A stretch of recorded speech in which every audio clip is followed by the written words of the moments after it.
Hello po, nagbabalik na naman po ang inyong Sapada Master na si Jupiter Legaspi.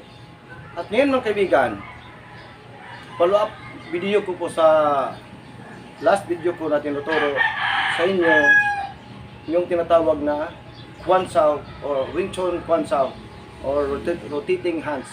Okay? So, sinasabi ko na ang depensa ito ay kapag ang iyong kalaban ay sumuntok. Okay? Sumuntok sa iyong mukha. Okay, kadalasan dahil dito ang kanyang kamay kahit tatamaan, mas madali kung papatipas ang suntok papunta sa kanan. Okay? Paano naman? So, kapag may pagkataon, maaari kang gagamit ng outside block. Okay? Maaari ka rin na gagalaw papunta sa kaliwa. Paano naman? O ganyan. Ayan.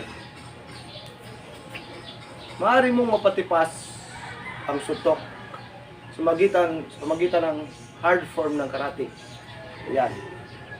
Maaari mo itong gagamitin para lang hindi ka matamaan. Okay? So, kung sino man marunong mag-karate dyan, ganyan lang. Okay? Ganyan lang. Patipas mo ang suntok ng kalaban para hindi ka matamaan. Kuha nyo? So, habang nagdidepensa ka, umiiwas ka. Okay? Dahil target ng kalaban mo na patamaan ka sa mukha. Kapag sa malapitan talaga, minsan hindi mo ito magagamit dahil parang wala kang tiwala. Pag ganyan mo, so napatipas mo na. Maaari rin mayroong follow-up, susuntok ng marami ang kalaban, nasa malapitan na. Okay? So, yan ang pagkakataon mo, gagamitin mo ang depensa na Kwan Sao.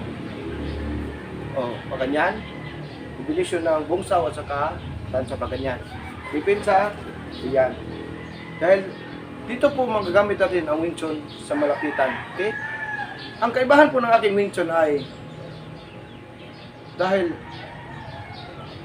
kapag ganyan lang, diretso mo idepensa, hindi talaga epektibo. Nasanay talaga ako kumikot. Okay? Ikutan ko talaga ang atake. Dahil nandiyan ang pwersa, pinupunta ko talaga ang kamay ko dito. Parang nagkami-hami-weave lang. Kami-hami-weave!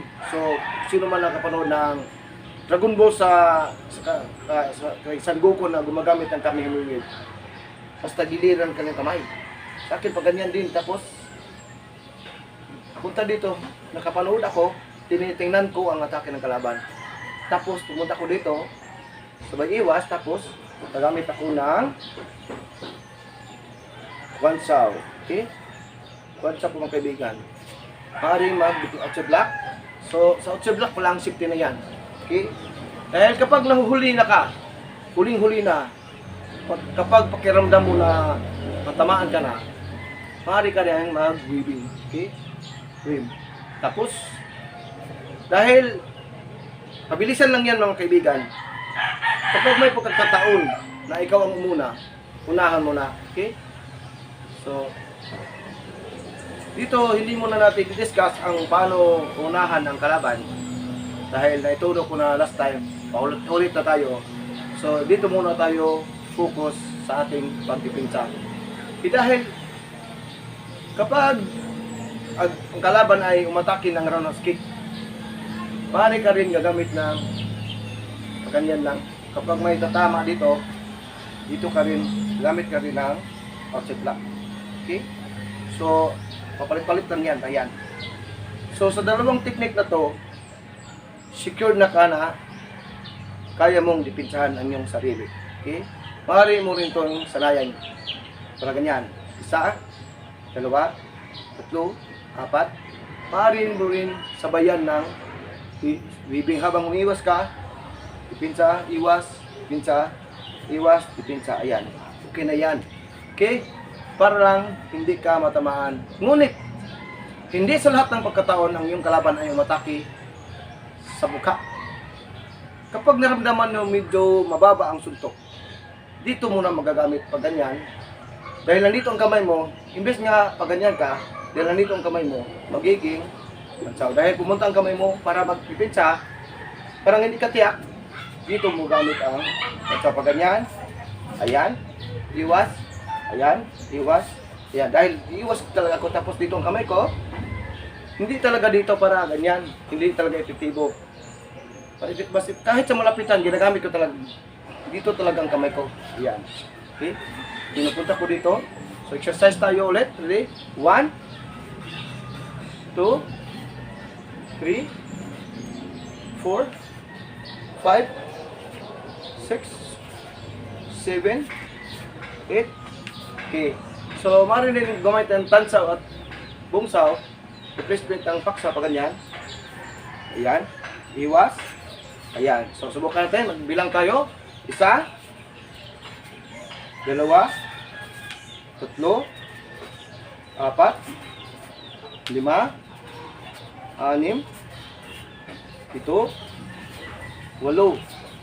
Okay, ulitin natin. So, ito po dahil kapag ganyan, dahil pakiramdam mo medyo nasa gitna o medyo mababa, pag ganyan ang gagamitin. Okay? Sabay iwas ng katawan. Okay, pag ganyan. So, para mas emphasize, pag ganyan talaga, punta mo sa kamay dito. Sabay iwas. Kapag matamaan ka, maaari ka, malapit na talagang suntok sa mukha mo, maaari kang mag-whip. Yan. Kapag pabalik-balik, maaari kang gamit ng outside block. Yan. Kapag alanganin, doon ang gagamitin. Ayan. At dahil dito ay bukas na bukas, ganyan mo, maaari ka din gagamit ng outside gate. O ganyan mo, dipinsa ka. So expose na expose dito, maaari mong gagamitin ng outside gate. Dito ka naman pupunta dahil dito ang target eh. Ayan. O ganyan, dito, ayan. Perfecto talaga. Pag ganyan, may papasok na naman dito, maaari kang gamit ng tansaw. Okay, ayan. Tansaw. Ayan. Yan po ang prinsipyo ng aking martial arts. Kapag medyo alanganin, pag ganyan, ikot ka dito, ayan. So, ang tansa po, hindi ako direkta pag ganyan. Iniikot ko talaga ang kamay ko dito, ayan. Ayan, pag ganyan din. So, ito ang aking version ng tansaw. So, pag ganyan, nagtansaw ko, inikot ko talaga. Ayan. Ayan, inikot ko talaga. Para pupunta ang kamay ko, ipinsa, ikot. Ayan. Ikot. Ayan. Dahil may center line. Pag alanganin, emergency, gagamit talaga ako ng outside block pang emergency. Okay? Dahil dito ako bihasa sa aking karate style na hairstyle para perfecto ito martial arts. So, for in case emergency, gagamit tayo talaga ng ating hard style. Dahil ang Wing Chun po ay sa pangmalapitan at gagamitan ng medyo soft style o hard style. For in case emergency, gamit tayo ng outside block dahil dito tayo perfecto. Okay? So maaari gagamit tayo ng downward block. Lahat ng alam mo sa karate ay gagamitin mo talaga. Hindi ibig sabihin na tinuturuan kita ng Wing Chun, itatapon mo na ang iyong kalaman. Okay? So ang sa akin lang ay, ang iyong kalaman ay madaragdagan mga kaibigan. Yan lang po ang aking mission o nais kong ipahatid sa inyo ang mga kalaman na ito. Hindi ibig sabihin na itatapon mo na yung kalaman, kundi daragdagan. Okay? So, review muna tayo sa kwansaw. Ayan, kwansaw. Ayan. In case of emergency, pag ganyan. Tansaw. Tapos, maaari ka mag-outside block. Sana nakuha niyo ang aking mga punto at daragdagan natin next time. Ako nga pala si Jupiter Legaspi, ang inyong Sapada Master. So mga bago pa rin sa aking channel, huwag kalimutan pindutin ang subscribe button. Pakipindot na ng like and share. Thank you so much. Bye-bye!